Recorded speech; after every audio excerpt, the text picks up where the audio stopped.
सीमा 5वीं कक्षा में पढ़ती थी। पढ़ने लिखने में बहुत कमजोर थी। वह उसकी एक ही विशेषता थी, वह दिखने में सुंदर थी, इसलिए सब उसकी सुंदरता की तारीफ करते थे।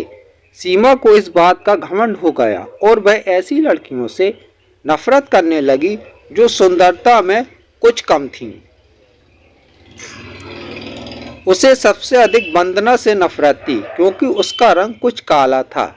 वह हमेशा उसे काली बिल्ली कहकर चिढ़ाती थी, लेकिन वंदना का स्वभाव इतना अच्छा था कि वह उसे कभी कुछ न कहती। वंदना बड़ी भोली भाली लड़की थी, पढ़ने लिखने में बड़ी होशियार थी। सभी अध्यापिकाएं उसे बहुत प्यार करती थी और घर पर भी माँ उससे बहुत खुश थी। हर काम में माँ का सहयोग देती थी। सभी काम का वह मन लगाकर करती थी। वह बड़ी बड़ी सफाई पसंद थी, इसलिए हमेशा साफ सुथरी भी रहती थी। सीमा सारे दिन घर से बाहर खेला करती थी। अर्धवार्षिक परीक्षा निकट आ गई, लेकिन उसे तो किसी बात की चिंता नहीं थी। एक दिन सीमा सवेरे अपने घर से बाहर निकली।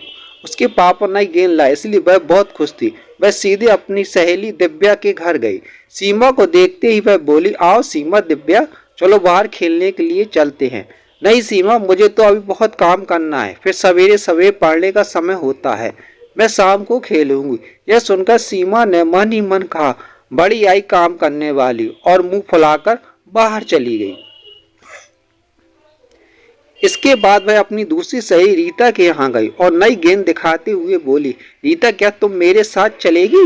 नहीं, मैं तुम्हारे साथ अभी नहीं जा सकती, मुझे अभी पढ़ाई करनी है, घर का काम करना है। यह सुनकर वह चुपचाप बिना कुछ कहे गुस्से से बाहर चली गई। इसके बाद वह अपनी कई सहेलियों के घर गई, पर सभी पढ़ाई कर रही थी। किसी को खेलने की फुर्सत नहीं थी। सीमा सोचने लगी, इन सबको क्या हो गया है, इन्हें तो बस घर का काम करना, पुस्तकें पढ़ना ही पसंद है। फिर कुछ सोचकर सीमा अपनी प्रिय सहेली नीता के घर गई, लेकिन वह भी उस समय पढ़ाई कर रही थी।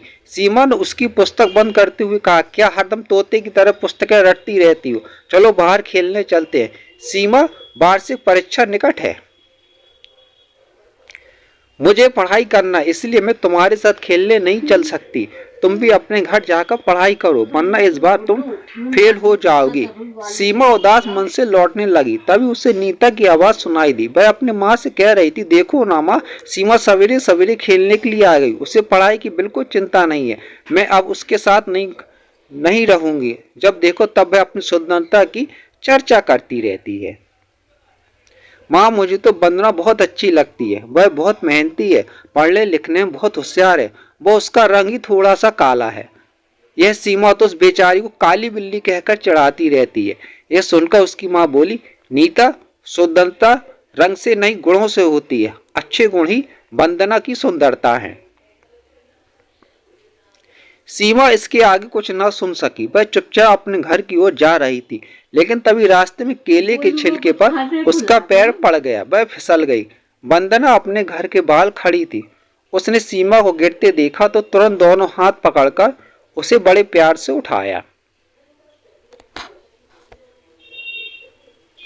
यह देखकर सीमा की आंखें बाहर आईं। वह मन ही मन सोच रही थी कि वह वंदना से कितनी नफरत करती है, लेकिन वंदना के मन में उसके लिए कितना प्यार है। वह बोली, वंदना, तुम सबसे सुंदर हो और मैं काली बिल्ली हूँ। मैं तुम्हें काफी तंग किया, बहुत चिढ़ाया, मुझे माफ कर दो। अरे भला सहेली से माफी मांगी जाती है? सचमुच सीमा ने अपनी सुंदरता पर घमंड करना और वंदना को चिढ़ाना छोड़ दिया। इस कहानी से हमें यह सीख मिलती है कि सुंदरता रंग से नहीं गुणों से होती है। अगर आपको ये स्टोरी पसंद आई तो चैनल को लाइक करिए, सब्सक्राइब करिए। Thank you.